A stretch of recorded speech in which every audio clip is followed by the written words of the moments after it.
기초, 입문이 되는 학문 중에서 이제 사독, 사독은 이제 기본적으로 이목구비를 얘기를 하고 있습니다. 이목구비는 이제 뭐 이목구비가 모두 다 강이나 뭐 이 하천을 얘기하는데, 보통은 이제 중국에 있는 강들을 하나씩 대입해서 이제 얘기를 하고 있어요. 그래서 귀는 강이라고 얘기했고, 그 강은 이제 양자강을 상징하고, 그 다음에 이제 눈은 바로 하는 이제 황하를 상징하고, 그 다음에 입은 회라고 하는데, 뭐 우리가 뭐 중국에 있는 모든 강 이름이나 뭐 그런 걸 알 수가 없으니까, 뭐 이 회라는 강이 있고, 또 코는 제라는 강의 이름을 대입해서 하고 있습니다. 그러니까 이목구비는 모두 물에 해당되는 거고, 물은 결국은 이제 흐르고 흘러서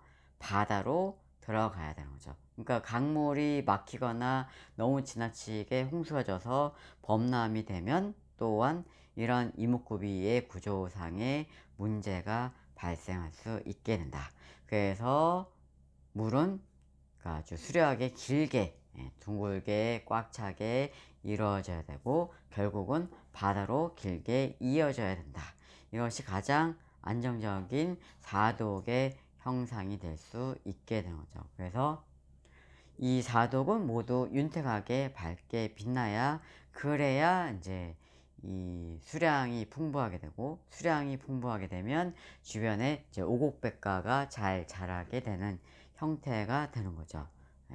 그래서 이제 물이 흐른다라는 것 자체가, 이렇게 강물이 이렇게 흐르다 보면, 약간 이제 굽이굽이 치는 강물이 있다 보면, 이렇게 강물이 흐르다면, 길게 흐르게 보면 결국 이제 바다로 들어가게 되고, 자연스럽게 뭐 이 강물에서 이제 오염물질이 있게 되면, 이런 오염물질이 어느 한쪽으로 퇴적물로 쌓이게 되고, 또 다시 오염이 들면 또 퇴적이 쌓이게 되고, 퇴적이 쌓이고 다시 오염이 들면 퇴적이 쌓이고, 그래서 이 강물은 흐르면서 자동으로 정화가 되는 시스템으로 갖추게 되어 있어요. 그래서 이러한 물들이 안정적으로 흘러야 되고, 또 물이 깊고 윤택하게 빛나야 되는 거죠. 근데 만약에 물이 흐르지 못하고 마치 고여 있는 물처럼, 마치 뭐 비 온 다음에 웅덩이에 이렇게 물이 찰랑찰랑하게 고여 있다, 이러면 이 물은 뭐 오래지 않아서 이제 썩은 물이 되는 거죠. 썩은 물이 되면 결국은 이제 좋은 물이 될 수 없다. 그래서 이목구비가 짧고 뭉툭하고 뭐 옹이 지듯이 생기게 되면, 그런 형태의 이목구비는 결국은 이 사독이 바다로 흘러가지 못하고 썩게 된다. 그래서 물은 길어야 된다, 수려해야 된다, 이러한 얘기를 하게 되는 거죠. 그래서 제일 먼저 이제 귀에 대한 얘기를 먼저 하게 되는 거죠. 그래서 사독 중에서 제일 먼저 봐야 되는 것이 귀가 되는 거죠. 귀는 이제 강이라고 되어 있지만, 뭐 실질적으로 귀의 이 크기나 또는 귀의 아니면 이제 모양에서, 그러니까 바깥쪽 외윤에 해당되는 이 부분이 이제 우리가 쉽게 얘기해서 강뚝이죠. 뭐 강뚝이라고 얘기를 하고, 뭐 둔치라고 얘기도 한다. 둔치라고 얘기하는데, 결국 이 안에, 귀 속 안쪽으로 물이 충분하게 고이게 되고, 또 물이 어느 방향으로 흘러가게 되는 거죠.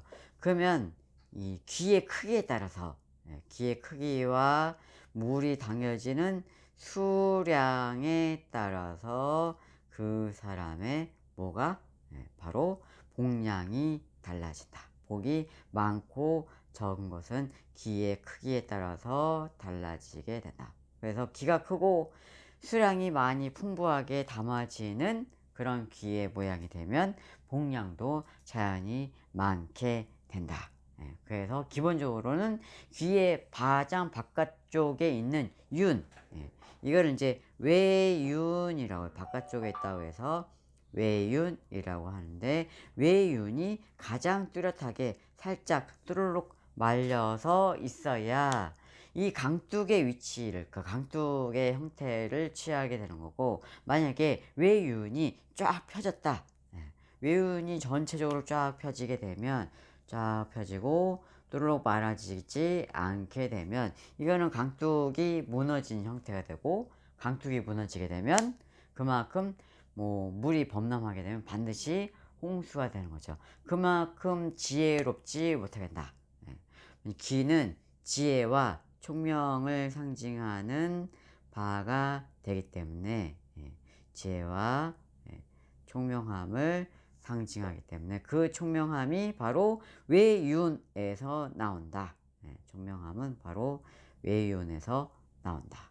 예, 그래서 귀가 밝고 윤택한 귀의 윤곽이 반드시 윤기가 있어야 되고, 이런 윤곽이 뚜렷해야, 그래야 지혜롭게 되는 거고, 이 지혜가, 이 지혜가 내 얼굴의 전체, 이마, 눈과 눈썹, 코, 입 이런 부분으로 보호해주고 복을 전달해주는 곳이 된다.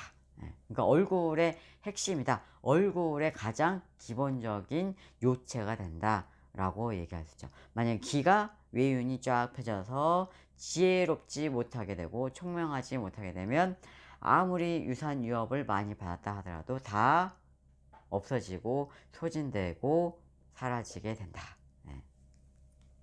그래서 귀에는 전체적으로 고르게 잘 생겨야 되는 부분이 있는데, 그래서 이제 귀를 이제 세 파트로 나누게 되죠. 귀에 윤곽이 이렇게 있으면, 귀에 이제 세 부분을 나눠서 귀의 윗부분은 이삼각이라고 얘기해요. 뭐 각이라는 얘기는 뿔이라는 얘기가 아니라 끝이다. 귀의 끝 부분, 귀의 가장 윗부분에 있는 부분을 얘기하고, 중간은 이제 바깥쪽 외윤과 안쪽에 곽이 있죠. 그래서 이거를 이제 윤곽이라고 얘기를 하죠. 윤곽. 그래서 윤곽이 뚜렷해야 그 사람이 그 의지가 굳건하고 외부의 침입을 방어할 수 있다. 그리고 맨 아래쪽에 이제 귓방울이라고 얘기하는 부분이 바로 들이올 숫자의 구슬주자, 수주라고 얘기해요. 그럼 이 각각의 이 세 부분으로 나눈 이유가 각각의 이유가 분명히 있게 되는 거죠. 이 삼각은 바로 그 사람의 지혜를, 지혜를 상징하게 되는 거고, 그러면 이제 이 윤곽은 그 사람의 의지, 의지를, 그 사람의 생각과 뜻이 굳건함을 상징하게 되는 거고, 수주는 그 사람의 음복을 상징하게 된다. 음덕, 음복 이렇게 얘기를 하죠. 그래서 이 세 부분이 고르게 잘 발달되어야 된다. 만약에 귀가 이 삼각이 뾰족하다. 이 삼각이 뾰족하게 되고 안쪽에 곽이 뒤집어지고 외유는 얇고, 그러니까 귀 수주가 얇고 이렇게 되면 가장 박복한 귀가 된다. 그래서 뾰족하고 외윤이, 그러니까 안쪽에 곽이 뒤집어지고 수주가 없게 되면 이런 귀는 바로 고독하다.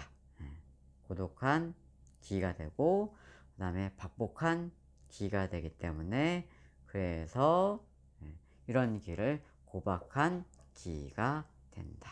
그래서 이런 귀가 되지 않아야 된다. 이런 귀면 그만큼 초년부터 말년까지 유복하게 행복하게 살 경우의 수가 적게 된다.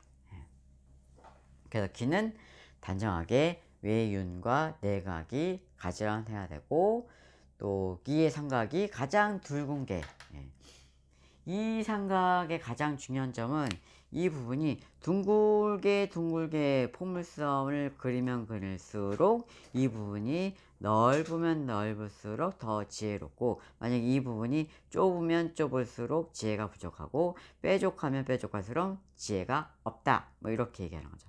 그래서 귀의 삼각이 넓을수록 더 지혜롭고 총명하게 된다. 그래서 귀의 삼각이 만약에 찌글찌글하고 못났다. 그러면 그만큼 그 사람의 지혜도 찌글찌글하다. 좋을 땐 좋고 나쁠 땐 나쁘다. 이렇게 얘기를 할 수가 있게 되는 거죠.